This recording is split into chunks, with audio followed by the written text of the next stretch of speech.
dude.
about that? Not anymore.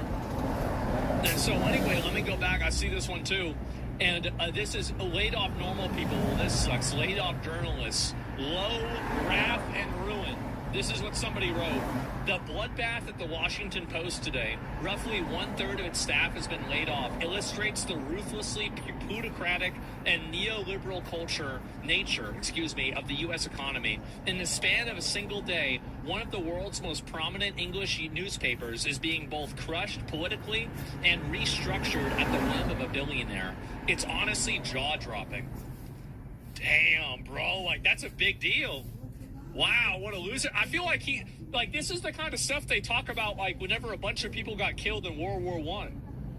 Really, like, I mean, couldn't you just imagine this? Is somebody talking about, like, oh, wow, like, you know, a bunch of people got, like, killed by tanks or, like, mustard gas or something like that.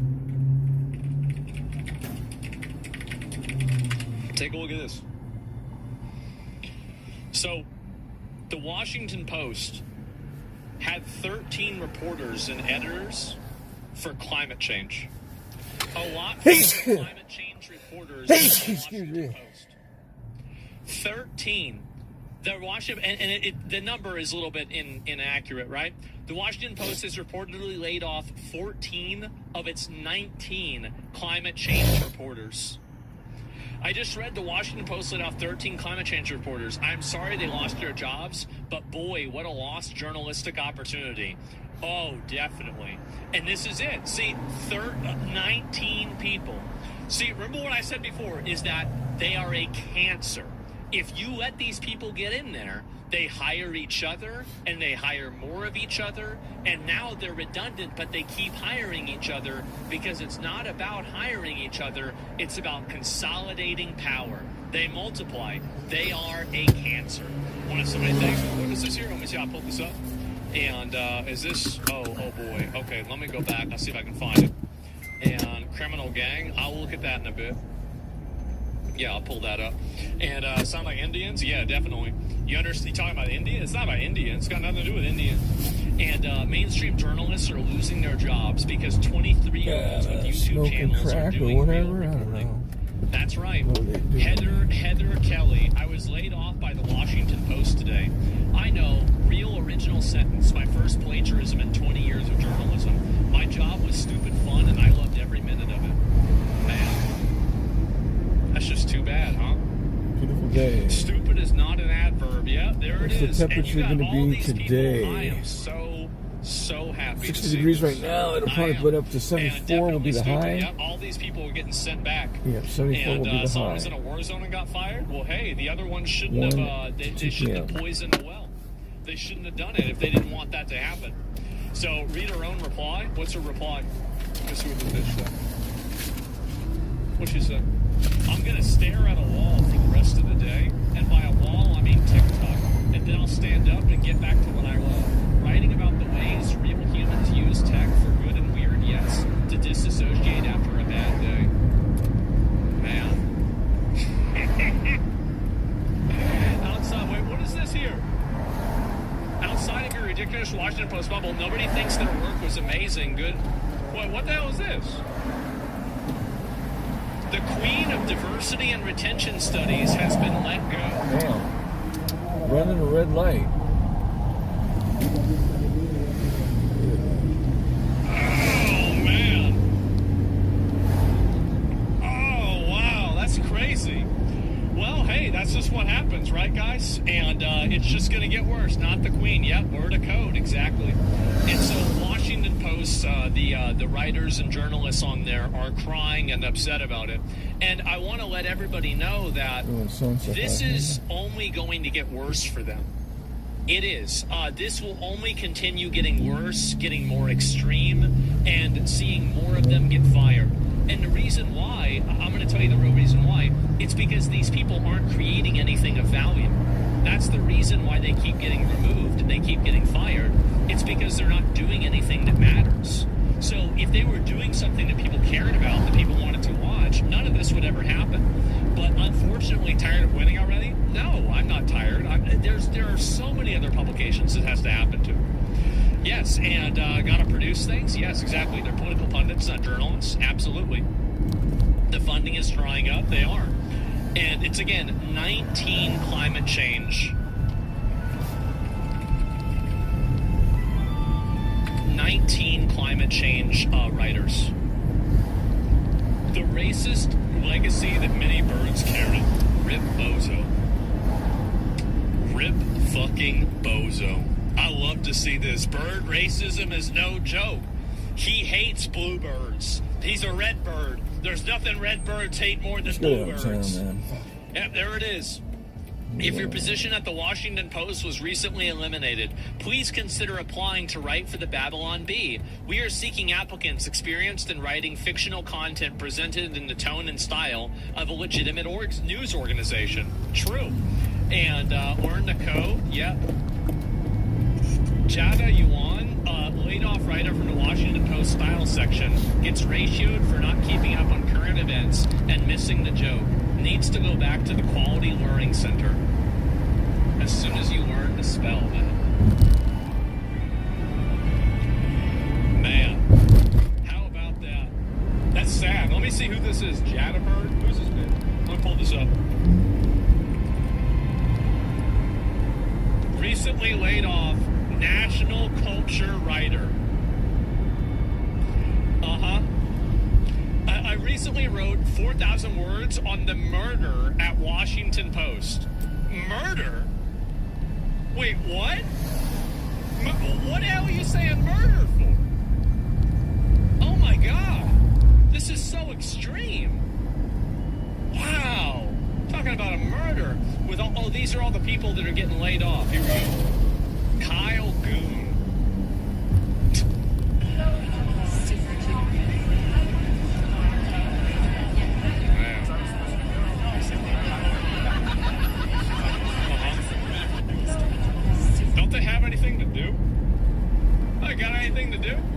Damn, they just sitting around doing nothing. Sucks to suck. Exactly, yep. Post sports for life. Well, not anymore. Is this the best you can do, Jeff? I don't think it is. I think he could fire even more people. I think he can. Honestly, I feel like Jeff really hasn't even reached his final form. You know, I see this, and it's like, yeah, I feel like I'm only a third? That's it? What are we talking about? Not anymore. Yeah, you should be looking for a new job. Yeah, I got a feeling that's not going to happen. The New York Times, Washington Post, that's it. Will Lewis is too busy to join the call and tell his staff he's destroying the Washington Post sports department, but he did have time to walk on the red carpet NFL honors in San Francisco. Amazing. Wow, I wonder why. That's crazy. What a big surprise. So anyway, this is what it is. And they're all retweeting each other, trying to complain about this. But there is nothing I love more than seeing these journalists be put out of a job. They put the gun on him. What's the reason? What's the reason? What's the reason for this? He tried to kill me. I'm a political representative. I run campaigns. It's a political target. You have a thing. I don't want to lose eyes on him. Can you please use your thing? I don't worry about it. I would like an incident commander. Can you please call one? Okay, so we have two officers and a more senior. So why are you guys She looks like a sushi roll contender. Yeah, I don't know if she'd fit. taking him for? Who is that incident commander? Okay. Who is the incident? Why are you taking him? I'm telling you this incident. Okay. Why are you taking him? I haven't seen you guys all the time. Yeah, they know they've been So why are you taking him? What's the reason for his arrest? He saw us trying to do our investigation, and there's days that he put targets saying to kill me on Facebook. That's him. And the moment he saw it was me, he tried to hit me with the car. So So he went to try. So basically, he's been fucking with you for days. He said for people to kill you, and then whenever he saw you, he tried to hit you with a car. Damn, that's too bad. And you're telling me we rounded his fat ass up? I love it. Yeah. Love it. I must be here. I love it. And then they try to lie. Yeah, and they're defending him. They are. They would defend him doing it. If he hit her with the car, they'd say it was okay. That's the reason why.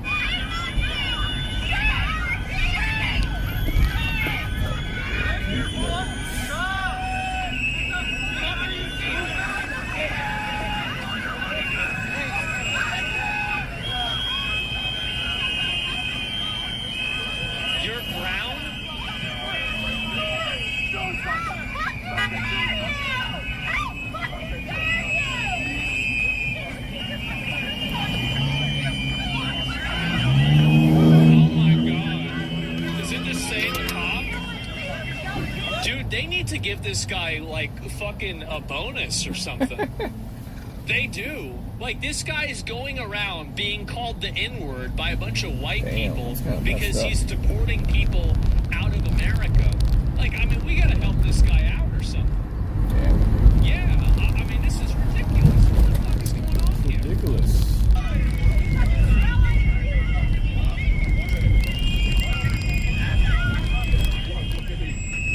Good job, dude. Real tuned. You're not white, you're brown. You know that, right?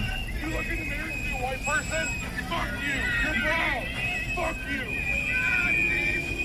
Fuck you.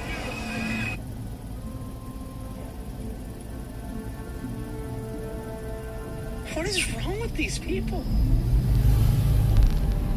You're brown. Oh my God. Is this the is this the new KKK? I really like, I mean, what does that mean? What he means is that he thinks that black people should have solidarity with illegal alien Mexicans and Guatemalans and Venezuelans and people from Africa. He thinks they should have solidarity because they have a similar skin tone. Yeah. They should agree with each other and work with each other because they have the same skin tone. Now, I don't know who's going to tell him, but inside of Africa, the black people in Africa hate each other. There are levels of racism between Kenyans and Somalians that you're not even aware of. There's levels of racism inside of Somalia based off of clans that you haven't even heard of. This guy, he doesn't even understand how deep this goes. This is meta-racism.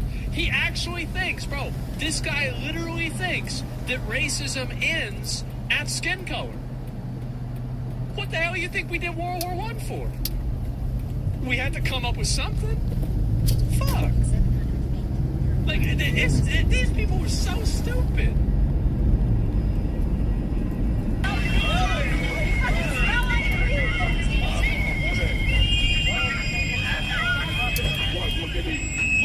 Good job, dude. Real tuned. You're brown.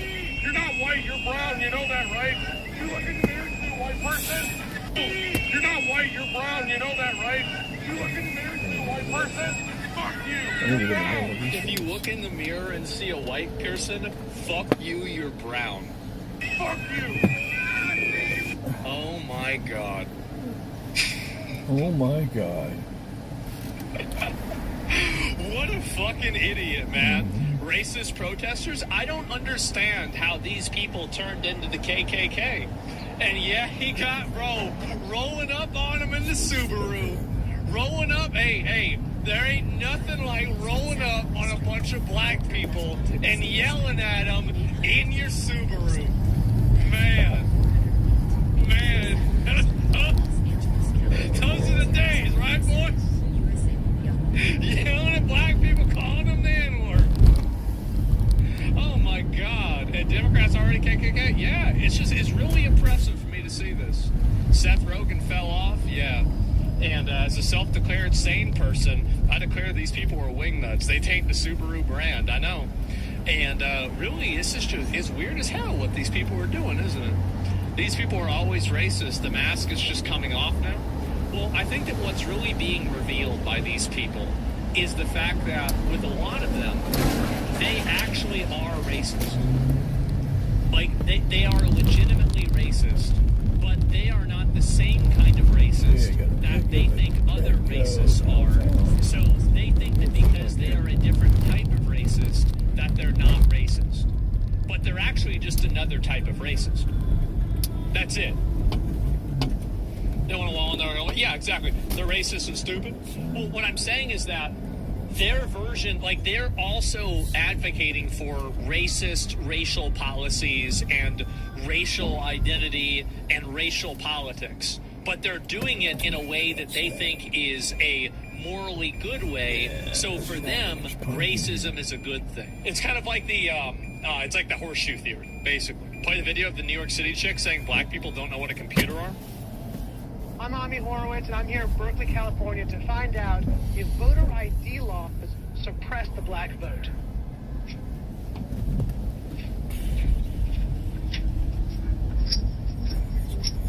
Do you have an opinion on voter ID laws? Yeah, they're usually pretty racist and they're bad. I think voter ID laws are a way to perpetuate racism. You say they're those laws are racist? For sure. Do you think it suppresses the African American? Definitely. Tell us how. Because they're less likely to have state IDs. Minority voters are less likely to have the kinds of IDs that have been... Oh, no, that's bullshit, man. Everyone's got their freaking ID, man. Come on. They gotta cash a check, they got to have an ID. Come on, it's stupid. That's you guys are putting down ignorant people. People are ignorant.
Okay, got 2 Petco deliveries.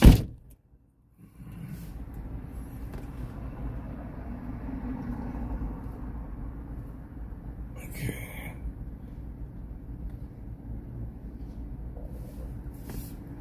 Alright, so deliver to Sarah first. Drive northeast on South Hope Street. All this just happened, everybody. Why? And Gavin Newsom is losing it because of this right here. This is some of the biggest breaking news, guys. It took 1 year since President Trump invoked this executive order. Trump went in and he's been fighting the judiciary activist judges, and we just won in the appeals court, and the court has just lifted the injunction on Trump's anti-DEI orders, and now the federal enforcement is allowed to proceed with gutting all these blue states from receiving billions upon billions of dollars in these DEI programs. This is some of the biggest news ever, guys. If you appreciate this, hit the thumbs up like button because it gets even better. This is the actual, we bring you the receipts. Excuse me. This is the actual receipt of the executive order from the judge that says that this injunction has been stayed, and now guess what? That Trump can proceed with removing funds from blue states. This is so big. U.S. Appeals Court just struck down the activist judge's block on President Trump's gutting the DEI policies. Russ, all this came out last night, everybody. Last night, yesterday, President Trump just slashed another $1.5 billion in health and transportation funds from blue states after he won this appeal. Minnesota, California, Illinois, and Colorado are losing substantial funding now because of this huge win. This is what we voted for, everybody.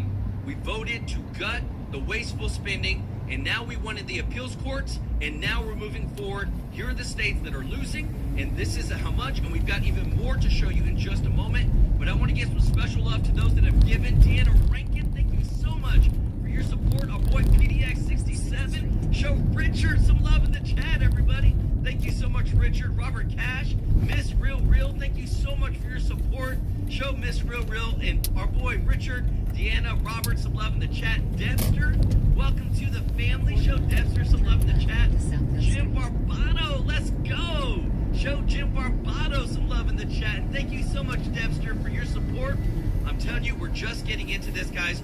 But this right here is one of the biggest wins ever. And now Tim Burchett, who is head of the Doge subcommittee, is moving forward with lightning speed because now they can gut more wasteful spending. Listen to this.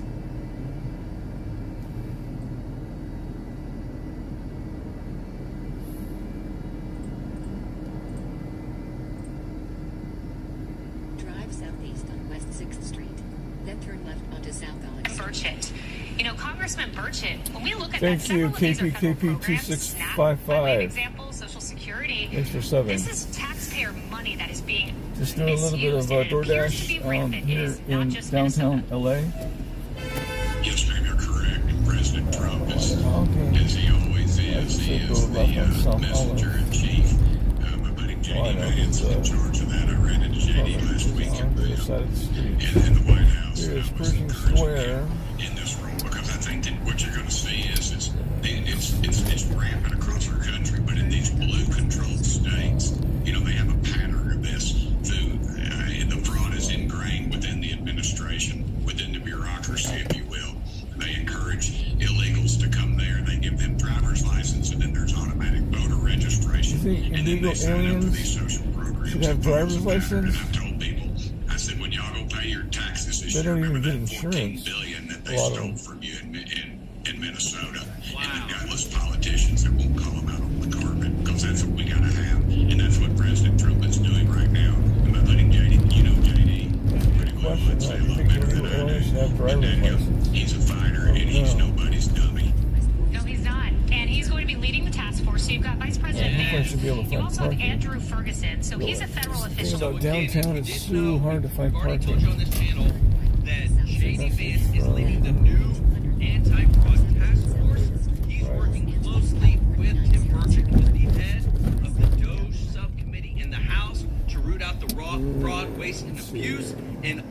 this is, again, because we've got massive wins from the courts that Trump is and can continue to cut huge spending from these blue states. 90013 USA. Whose job is to prevent consumers from being exploited. I can't think of a better person there to be alongside Vice President Vance. But you said you spoke with him. Do you feel, and I know... Let me call her up. Wait a second.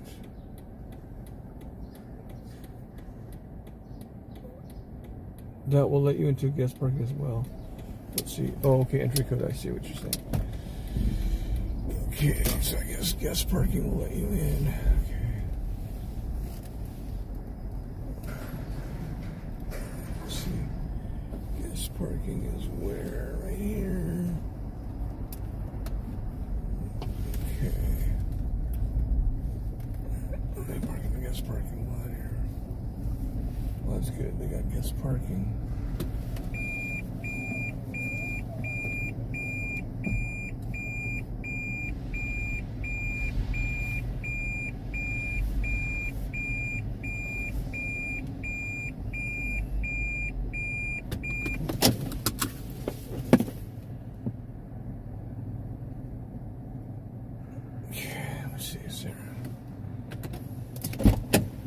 Sarah has the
That was done. Now I'm gonna go back to LA. Let's see here. This is not overheating right now. Drive southeast on West 4th Street. Where's 7th Street? I go 101.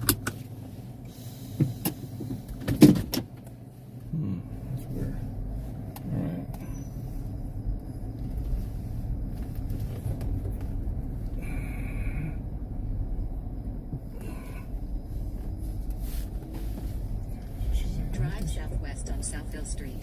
Then turn right onto West 5th Street.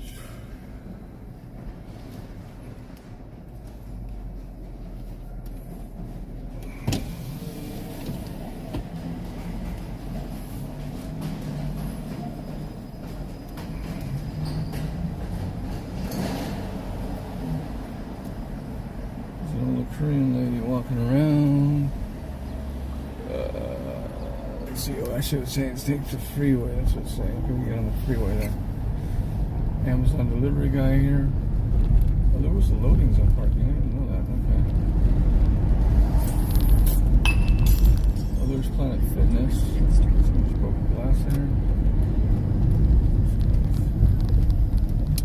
Man. That's where my son works out. Turn right onto South Grand Avenue.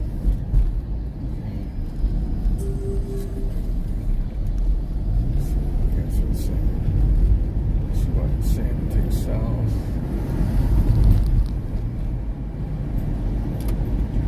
South Grand Avenue.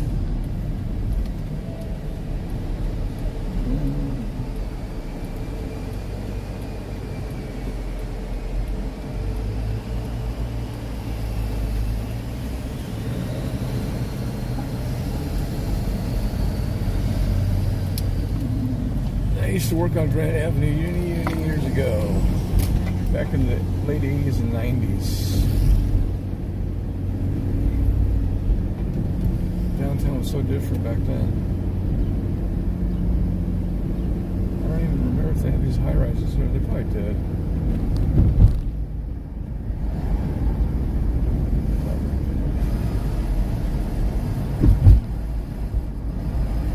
Just walking around with umbrellas. She just want to have the sun light in her face.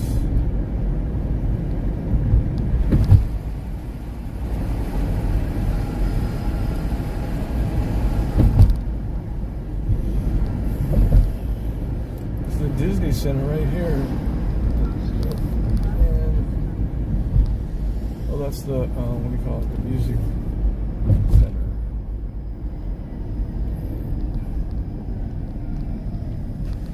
Quarter mile. Turn Concert left hall. onto That's West what it Temple is. Street.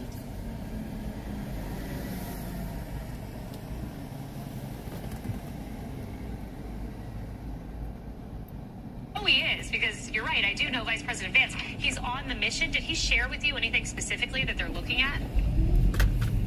Well, I won't. As you know, I don't get invited to the White House very often, or the Oval Office. So any discussions I have with them, I try to keep those private. But I feel very confident that he understands this role. You know, this president understands too that a vice president isn't just somebody that goes out and presents flags and represents the country and, you know, some far off lands where he can't get in trouble. He's putting JD in the mix, and one of the reasons he put him in the mix because he's a dead-gum United States Marine, like my dad and my brother-in-law Cliff. You know, he gets it, and you know, the Marines have a motto in Semper Fidelis, always faithful.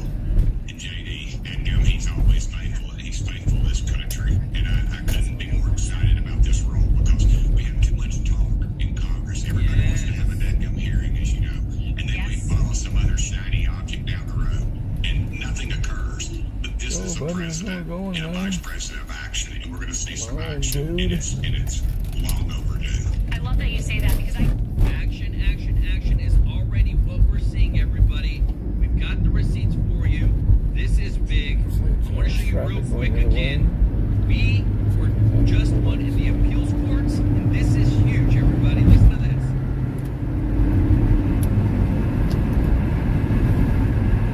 A fourth circuit state, a Maryland judge's blocked and let Trump's EO 14151 and 14173 curbing the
Jersey born, we appreciate you. Let's go. Thank you so much, Philip Pet Show, for your love and support. And don't forget to show our boy Richard, PDX67, some love in the chat, as well as PDX is Portland. Thank y'all so much for your support, everybody. We are fighting this, and the new task force that's coming out is going to kick their butts left and right. Listen to this. I hear that all the time. I hear from people, citizens, who say there are hearings, and where is the action? And maybe this task force takes us to that action. You know, I understand and respect that you don't want to share your private conversations, but I do want to ask you about broadly characterizing. I know you went in, you met with the president about something different. It's the SAVE Act. Anna Paulina Luna, your colleague, wanted to hold up this government funding because of the SAVE Act, which I understand. It is very, very important. Voter ID. Wildly popular. And the Senate, unless they get 60 votes, unless they blow up the filibuster, they're not going to be able to pass it. You went in, you communicated with the president. Where do you think we go from here? Do you think this gets passed? Well, I honestly think the president realizes that he's a businessman and he can count. And we have a few Senate holdouts. And I think, honestly, this might come as a shock, but I don't think Leader Thune has been characterized in the right light there. I think he's trying to thread that needle. I think he sees it and he knows it. With 85% of the population thinking that somebody does need to show a dadgum ID to vote. They need to prove that they're an American citizen. Yeah. I'm not a beer drinker, but dadgum it. In Tennessee, you have to show an ID to buy a 6-pack of beer or in some over-the-counter medications, and yet they're...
Beautiful cat right there.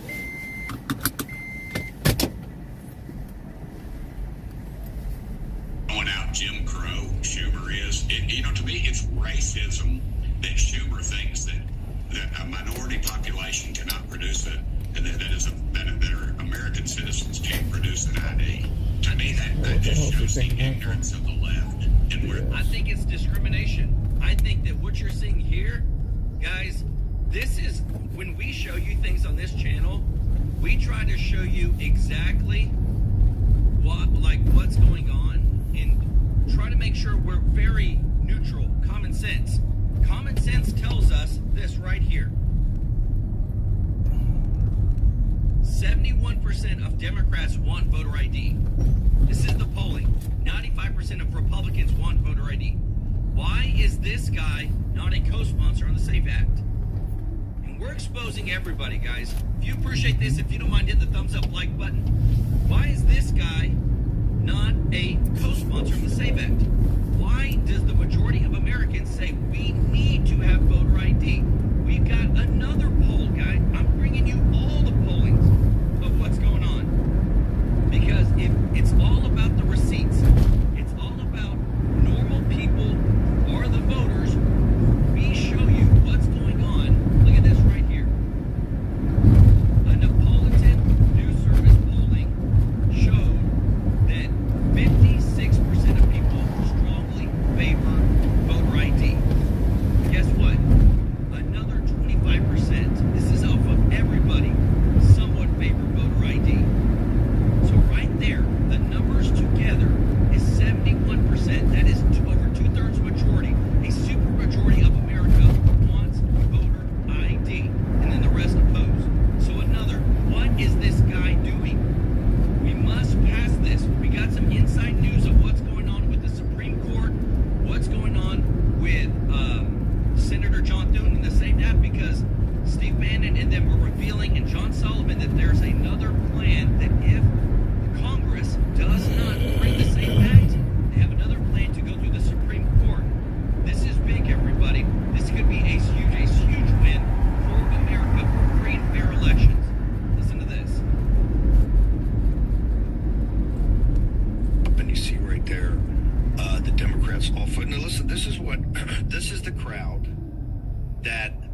stole a federal election, plotted to steal a federal election, did everything to try to chop block President Trump, starting in the summer of love after the George Floyd situation, after we were hit with a Chinese bioweapon.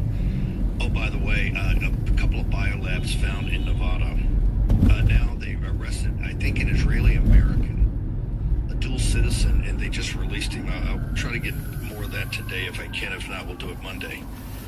After him with a bioweapon, remember, he had the summer of love. He had all the traitors inside of his own administration, stole the federal election. At the time, we laid out exactly how it was going to be stolen. Now, let me leave the machines aside, because the machines could be a whole, separate entity and even exacerbate what we know, but it's mail-in ballots. We know this now, and Clete is going to join us. Others are going to join us from Georgia now that we've seized those ballots. Look how they're lying. Oh, they got these machines. No, these ballots under court order have been held. The FBI should have them. The same people that then allowed, planned, plotted, exacerbated 15 million people, just embrace that, 15 million people into the country. And now the weak sisters in the coalition that put President Trump over the top are sitting there going, oh my gosh, it's just the hardened criminals. We didn't know we didn't understand that you want to have mass deportations. Where were you? You were not listening. This is all about mass deportations. Every single illegal alien that came into the country has to go.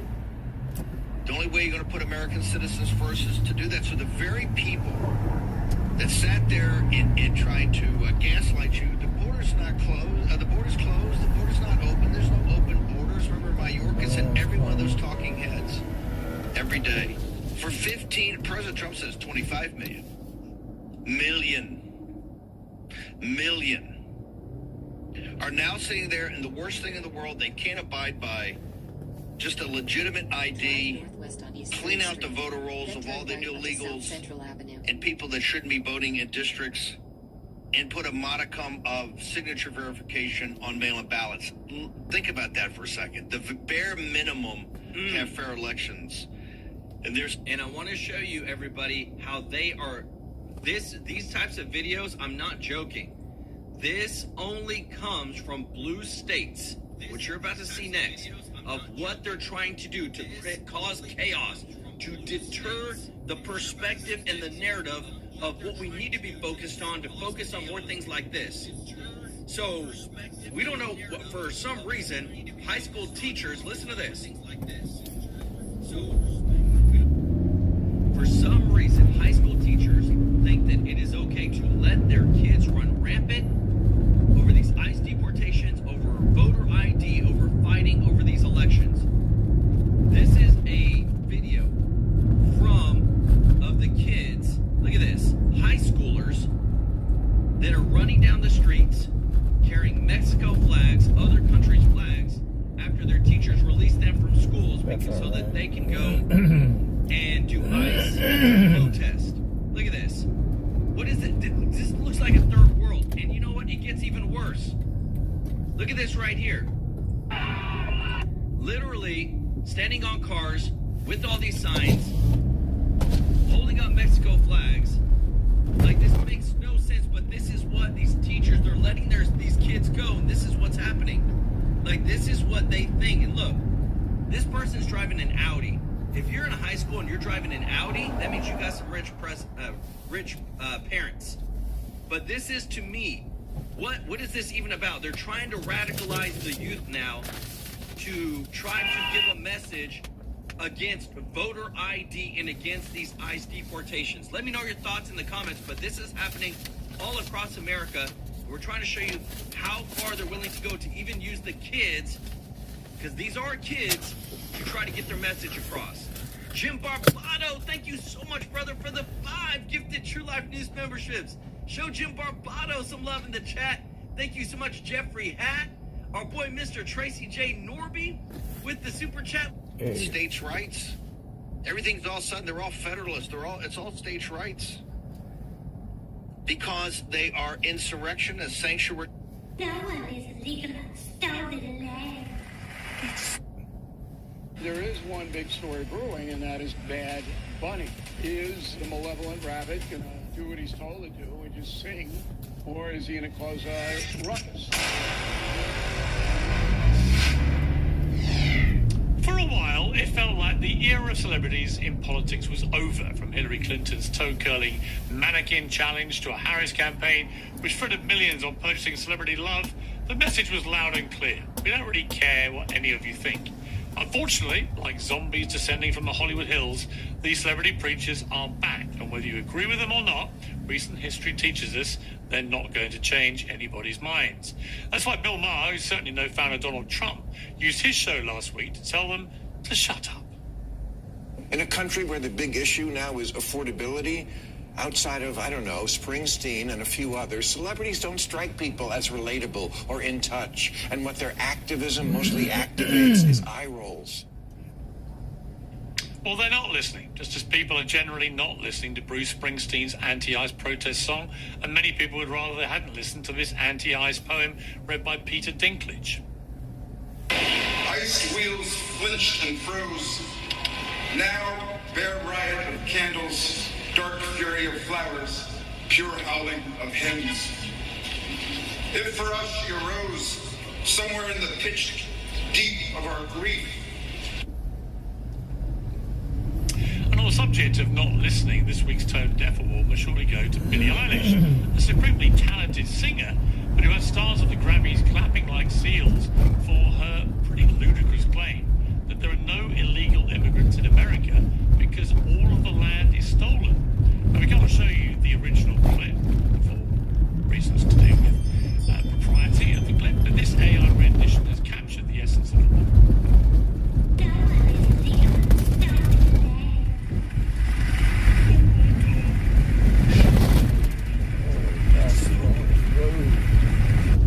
First, I'm joined by the best-selling author and host of No Spin News, Bill O'Reilly. Bill, welcome back to Uncensored. How are you feeling, Piers? I was going to ask you the same thing. We both fell off at the same time for different health reasons, but we're both back, which is the main thing. The show goes on. Yeah, but we're all guys. All of this happens to all guys. And I tell everybody, look, we're here for a reason, I believe that. And when, you know, the time is up, the time is up. So I memorized the Blue Oyster Cult song, Don't Fear the Reaper. And one more thing about old guys. Old guys are smarter than other guys. So we got to get back in the arena. Well, talking about songs, it's a very timely link, actually. So we had the Grammys this week, which became pretty predictably a sort of relentless platform for pop stars to attack ICE, as it turned out on this occasion. It followed Bill Maher saying that celebrities risk harming Democrat chances at the ballot box, and he extrapolated to say, we saw with Hillary Clinton and then with Kamala Harris, they rolled out all the big pop stars, and in fact it had the opposite effect to what they hoped. Taylor Swift's endorsement, they reckon, actually turned people off voting for Kamala Harris, for example, and so on. And we saw it with Beyonce and Jay-Z and others. Here you have them all lining up on stage and saying, in some cases, very dumb things. I mean, Billie Eilish talking about, the ICE situation and saying, well, all land in America is illegal, therefore you can't have illegal immigrants and so on.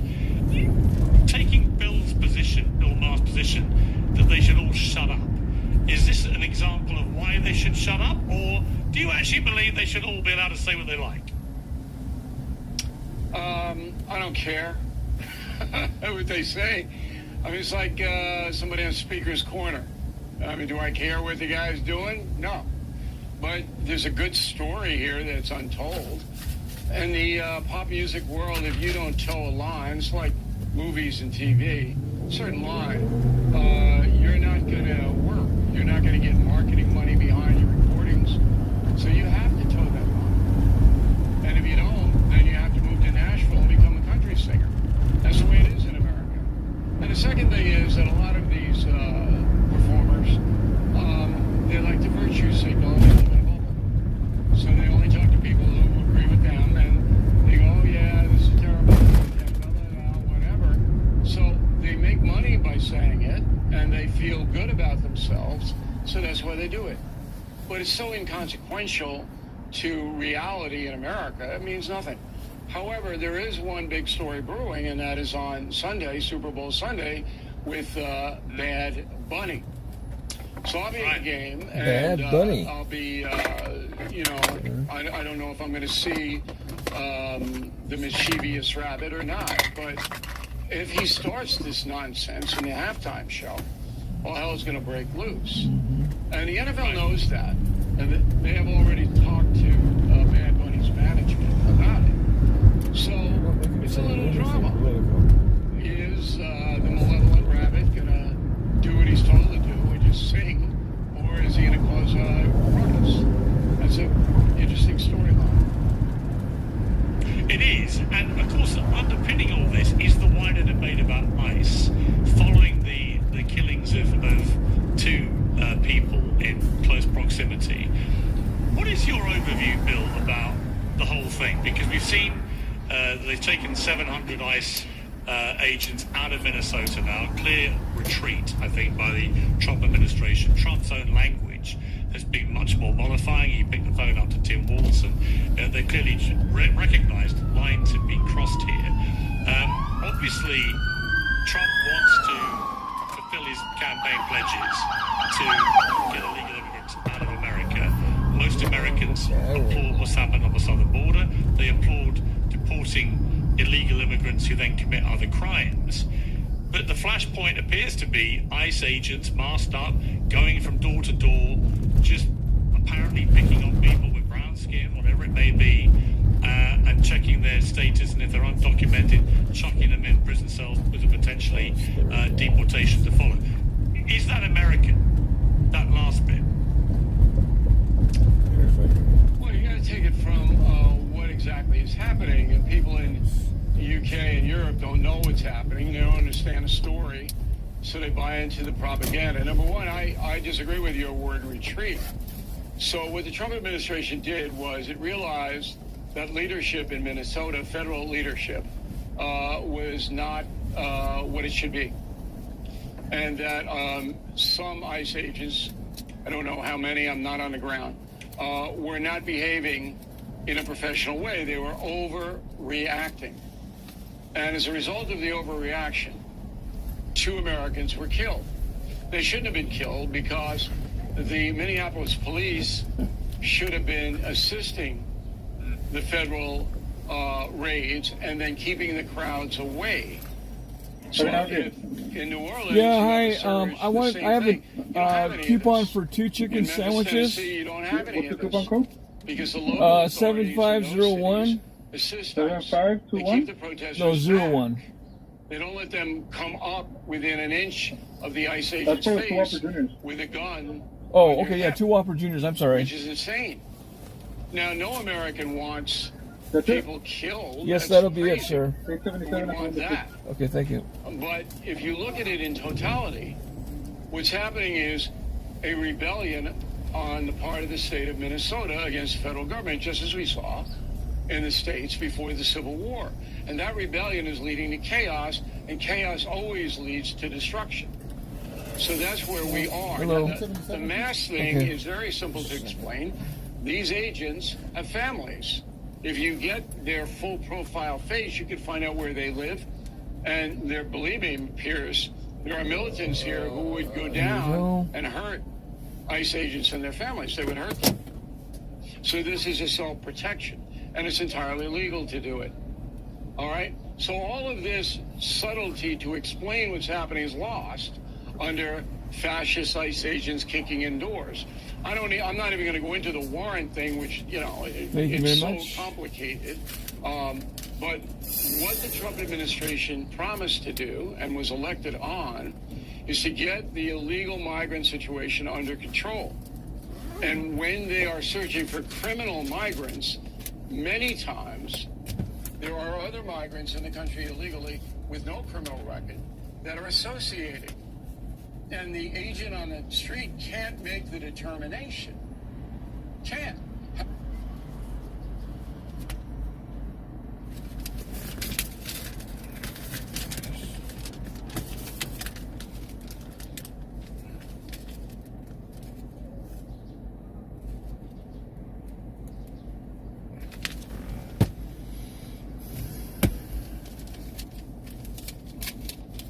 has to bring everybody in, and then it's determined who they are and what will happen. Yes, please. You all know the story of Camelot, the Round Table, the Thank you, Knights, sir. King Arthur. You too. What you don't know is how close it all came to never existing.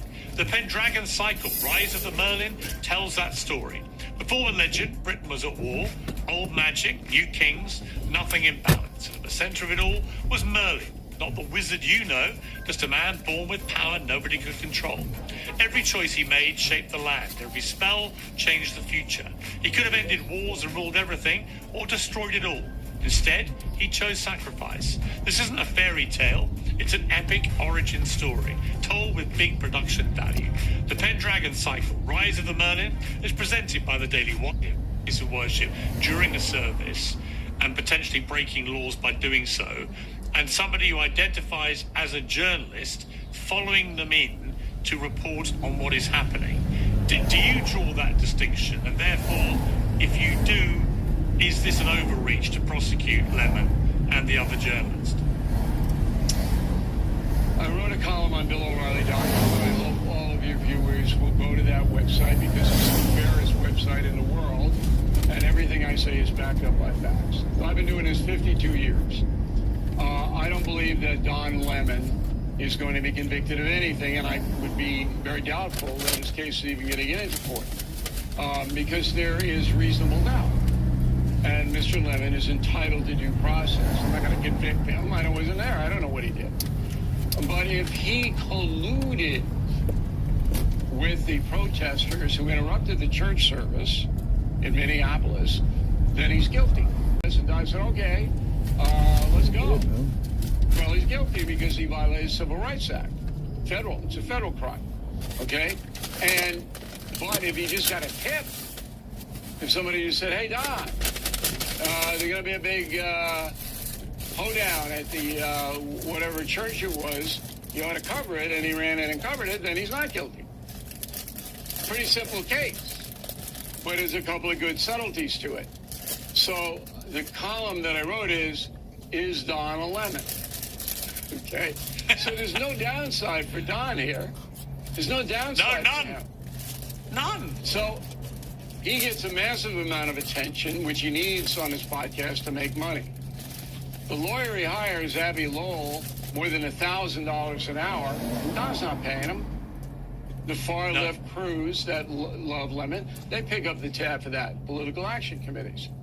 So Lemon comes out of obscurity and into the spotlight where the President of the United States is talking about him. And he's skipping all the way to the bank. All right? So, 100%. To me, you know, it's a nothing story. It doesn't have anything to do with anything. But it's interesting to see, and again, Europe, UK, how America works. If you are an independent journalist, as I am, all right, and we are fabulously successful without doing these things, okay, you depend on attention to sell advertising. And that's what Lemon was doing there. Finally, Bill, Polymarket has current odds that anyone would be jailed over Epstein disclosures by the end of 2026. They reckon there's a 17% chance that someone gets jailed by the end of this year for Epstein-related disclosures. Do you think that's likely? I mean, what's interesting is that in England, we've seen the downfall of Prince Andrew, no longer a prince. Lord Mandelson seems to be no longer a lord. He's likely, the latter, to be heading to a criminal court soon. He might well be jailed. I'm not really seeing that happening in terms of accountability in the US over this. Why do you think that is? Because people are tired and bored of this story. They understand that if there was any wide implication for people in power on the Republican side, the Biden administration would have exposed it. They were desperately looking to link Trump to Epstein. They couldn't do it because if they had done it, then Kamala Harris would have won the election in 2020. So 4 years, Merrick Garland, the Attorney General, and all these guys pouring over all this stuff, they didn't find anything. So now what this is a media-generated story, primarily by CNN And MSNBC is not really media anymore. That's kind of like a giant podcast now. But CNN every day, every way is, because the network is failing. All right? And nobody watches it. And you used to work there. And you know how much money they've lost in the last 20 years? My theory is once you left, that CNN collapsed. So they blame you, Piers Morgan, for the total collapse. So they are desperately trying to gin up some kind of controversy with Epstein and Trump. And Trump knows it, and that's why he gets so angry about it, because it's so transparent. That being said, if there is a shred of evidence, all right, that comes forth, I'll report it, but I haven't seen it. Nothing. And I think in relation to Trump, I think we all know that if the Biden administration thought there was anything in those files that would have nailed Trump for criminality, we'd have known about it in those 4 years of their tenure. You bet. And they'd have certainly produced it to stop him getting re-elected. Bill O'Reilly, great to have you back, and great to have you back on your feet. I'm not quite back on my feet, but I hope to be within a week or two. All right. Thanks for having me, Piers. What happened to Bill O'Reilly? But whether you agree with their cause or not, are they doing more harm than good, or should the president be worried that the culture is again mobilizing against him? Let's hear what my panel has to say about all this and more. Emily Austin, journalist and commentator; Tommy Lehrer, host of Fearless on Outkick; Jason Lee, CEO of Hollywood Unlocked; and Keith Edwards, host of the Keith Edwards Show. But welcome to all of you. Emily Austin, you were at the Grammys and you went viral for a genuinely laugh-out-loud clip of you and your friend reacting in real time to what you were hearing on stage. Just take a look. Testing our voices really do matter, and people matter.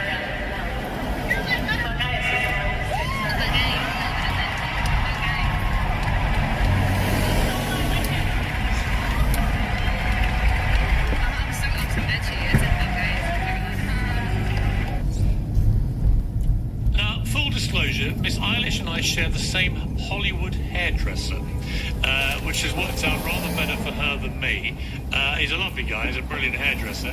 But I have to say, next time I see him, I will be pointing out that what she said there was obviously ridiculous.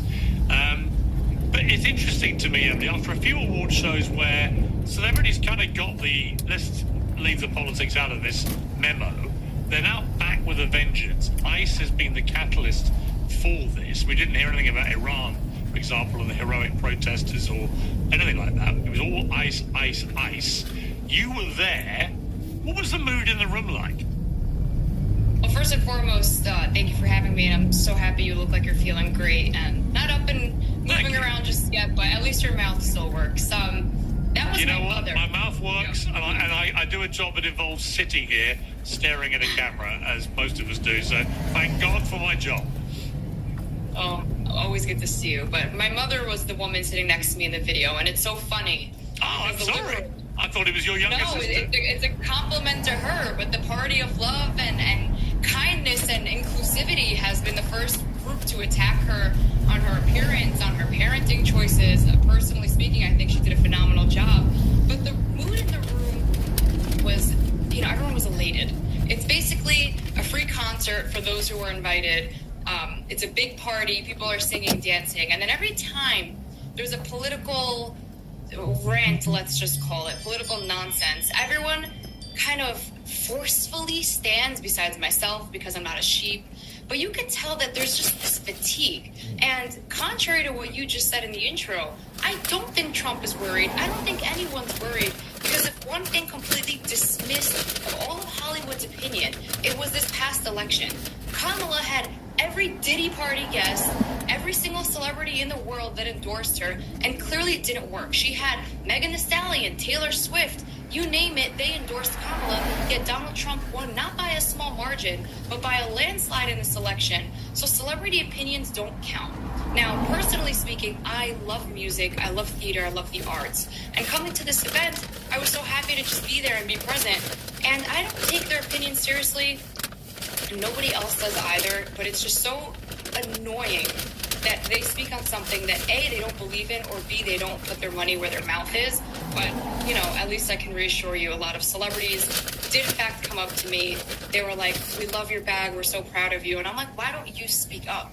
And they're like, of course we can't. We work in the music industry. Our artists won't work with us. And I told you, do you really believe that the artists feel that way? And a lot of the music executives were like, actually, no. They're doing it because their publicist said it's the right thing to do. Or a very woke friend was chirping in their ear. And it doesn't make a difference to them. It's very harmless to them.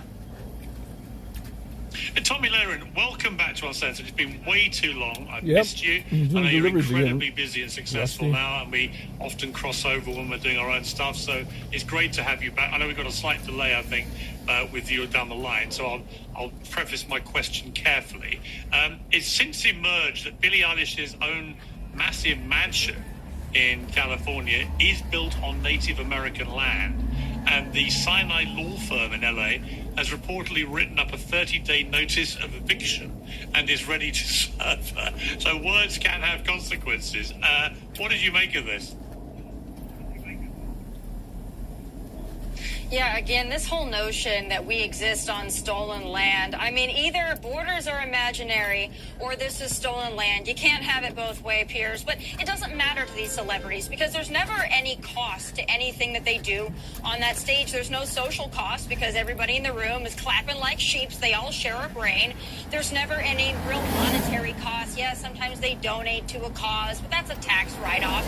They don't compromise their security, their private jets, their lifestyle, their mansions, their property, their friendships. They compromise and sacrifice nothing. They stand on the stage and they deliver these messages because it makes them feel like they've done something without actually having to do anything at all. And they all stand in the room and they all clap for one another. And meanwhile, everyday Americans, everyday global citizens are looking at them like the dumbasses that they are because we know that they're hypocrites. Listen, celebrities, athletes, public figures, you are more than welcome to have an opinion. We're all welcome to have an opinion and to share it. But you can't be a hypocrite. If you stand on the stage like Billie Eilish and her weirdo brother Phineas Ferb, whatever his name is, and you talk about stolen land, you best be ready to give up your land.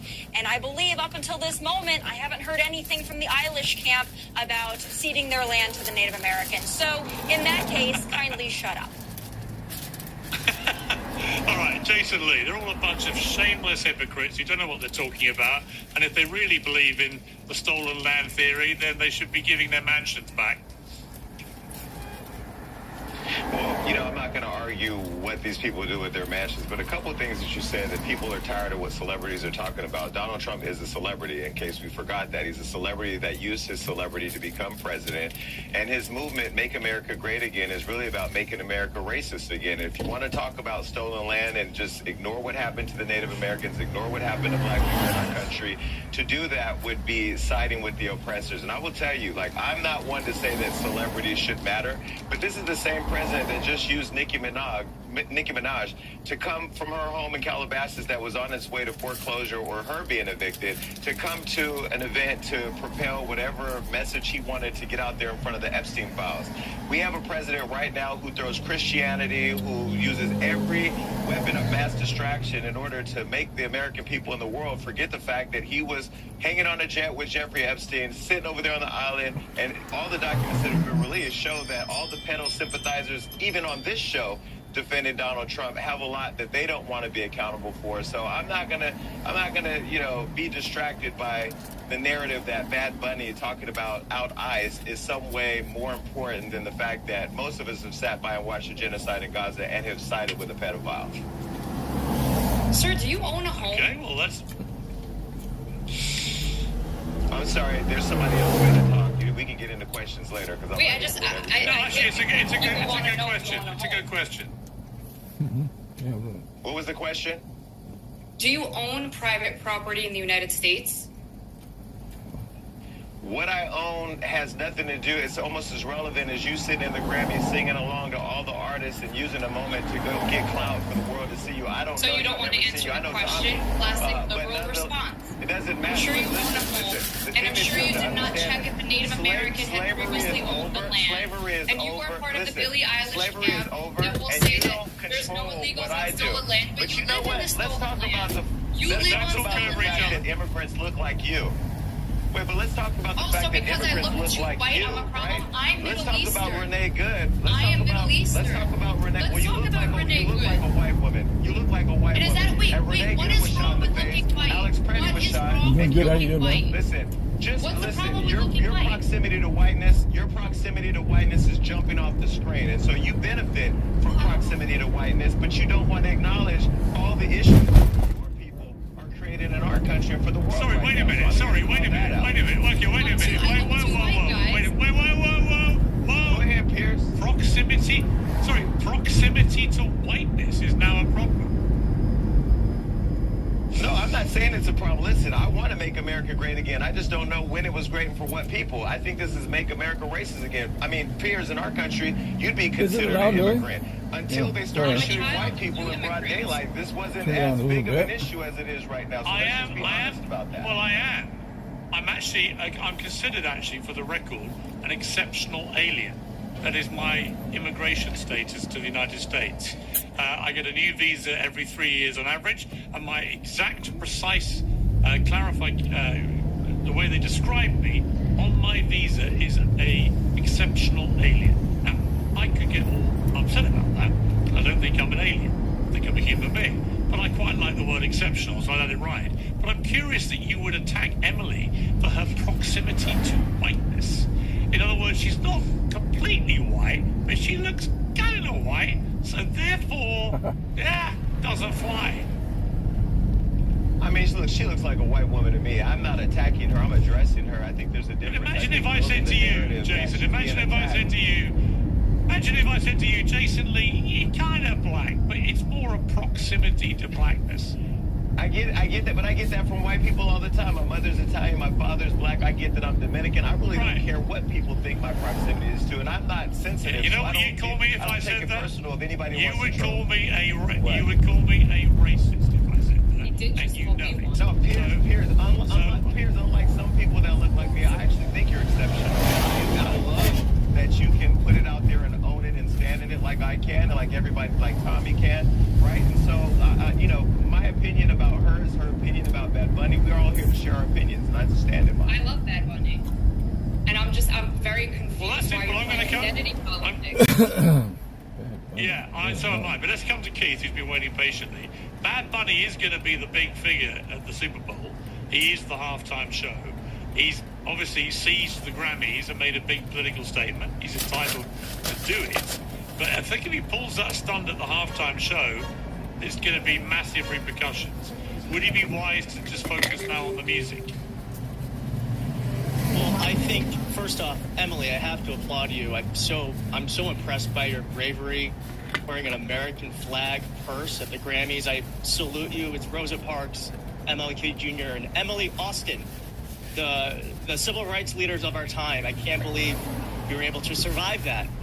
Secondly, I don't know if you're being sarcastic or not, but thank you. You're welcome. No, I'm very serious. It's a serious thing you put yourself through. And secondly, I have to say that I don't frankly care what celebrities say. I think they're actually a reflection of our culture. And so they're just mirroring back what a majority of Americans think and feel, that is ICE is out of control.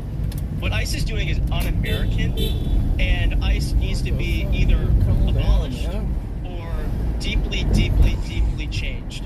And so I think those Keith, did you feel that way when Barack Obama was breaking all deportation records? Well, that's a different. Well, what do you know why those deportation records? That's different. Why is it different when he's doing it? Well, it's different because the way that they classify deportations is that they actually turn people away at the border, which is what Obama was doing. Obama deported.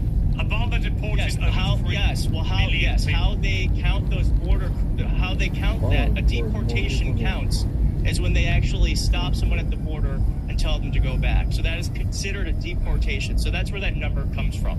Now, what has happened with Trump is that fewer people are actually going to the border, but what Trump is doing is he actually is doing this insane thing we're all seeing with our own eyes that is on film, which is people are being brought out of their house, many of whom are citizens without any warrant. And I think that is what most people are upset about. And by the way, yes, American citizens are being executed in the street. So if you are for that, then I think that's good, Emily. I think that's good, Tommy. I'm not. I'm glad that there are actually some important, powerful people who are saying that this needs to stop. I wish the billionaires, I wish the CEOs, I wish the people who, as you said, the music executives were on our side. But I'm glad at least some people with a little bit of power are speaking up for those who cannot speak for themselves. Linked to this, we've had the spectacle of the resurrection of Don Lemon as the Martin Luther King of journalism. I gotta say, the moment I heard Don Lemon had been arrested in Hollywood, I was like, Donald Trump, what are you doing? Later, dude. Why are you giving this guy the thing he's dreamed about his entire life? Have a good and the Saturday. Thing he most desperately Thanks for needs dropping right by. now in his career, which is giving him the national stage to play the martyr, which is exactly what he's done. And fair play to Lemon, he's done it. But yeah, we're all in our way. I guess we're media people, journalists, so on. I felt uncomfortable seeing him get arrested. I felt it was an overreach. I think you've got to draw a line between people who are protesting and maybe breaking laws and journalists reporting on it. Whatever you think of the journalist, and whether you even think they are behaving like proper journalists, he identifies as a journalist. He was reporting on it for his show and so on. Did you feel comfortable seeing him arrested? Do you think that was the right precedent to set? Well, Piers, I got to be real honest with you. I could not care less what happens to Don Lemon, if he's arrested, if he's not. I don't care what he does. I don't care where he's at. I shed not one tear for him. I lose not one wink of sleep for Don Lemon. And you're exactly right. This is what he wanted. He wanted to be a martyr. He wanted to get his moment, and he got it. But I think what's more important here is the precedent that it's set, because we're seeing these agitators in the streets of Minneapolis, LA, and elsewhere out there impeding law enforcement and actually terrorizing communities in Minneapolis. They have checkpoints where they're checking people's identification. Isn't that ironic? So they can go into certain parts of the city, and they're not allowing those who are federal agents or look like federal agents to enter certain parts of Minneapolis. So it's all ludicrous and ridiculous, and a precedent needs to be set that you're not going to be able to do this. You don't own America. You have no authority. You can't go impede law enforcement. You can't go and protest violently. You can't get in the middle of an arrest or a detention. That's not legal. If you want to stand on the side of the road with your dumbass sign and your nose ring and your BO and talk about how you hate ICE, you are more than willing and capable and able to do that. That's your constitutional right. But you're not able to impede law enforcement, and you can't go busting into a church service, by the way, and disrupting a church service, making people... Thanks for tuning in to the That is all too far. So the precedent needed to be set. I don't care what happens, don't let it.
massive box office hit, the most successful launch of any documentary theatrically in 10 years. All right, guys. Giving We're Melania gonna end the last stream. laugh. You know, again, it's a very polarizing thing. I Thanks watched for it hanging and out with enjoyed it. me. You know, I know Melania quite well. I've known her a long time. I thought it was an interesting behind-the-scenes look at what it's like to be Turn it First on Lady later. over a 20-day period. Interesting watching the